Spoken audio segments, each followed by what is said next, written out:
PPP – svarbi taisyklė, padedanti atsiminti pirmosios pagalbos veiksmų seką. Patikrink, paskambink, padėk. Atsitikus nelaimiai, įsitikinę, kad jums saugu, prieikite prie nukentėjusiojo. Įvertinkite sąmonę ir kvėpavimą. Paklauskite, ar jums reikalinga pagalba, kas atsitiko.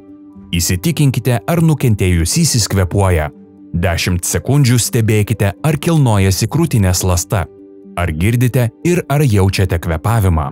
Jei nukentėjusysis nekvėpuoja, kvieskite pagalbą 112. Įjunkite garsiakalbio režimą ir padėkite telefoną šalia savęs. Paguldykite žmogų ant kieto pagrindo ir apnuoginkite krūtinę. Paspaudimus atlikite ištiestomis per alkūnę rankomis. Krūtinkaulio viduryje. Paspaudimų gylis 5–6 cm.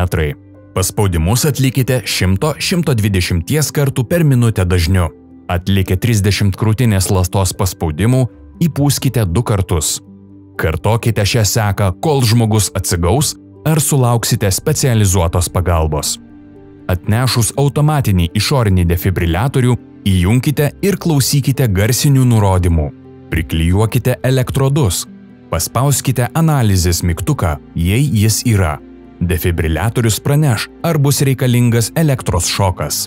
Tęskite gaivinimo veiksmus, kol žmogus atsigaus ar sulauksite specializuotos pagalbos. Mokomąjį turinį parengė Vilniaus miesto visuomenės sveikatos biuras Vilnius sveikiau.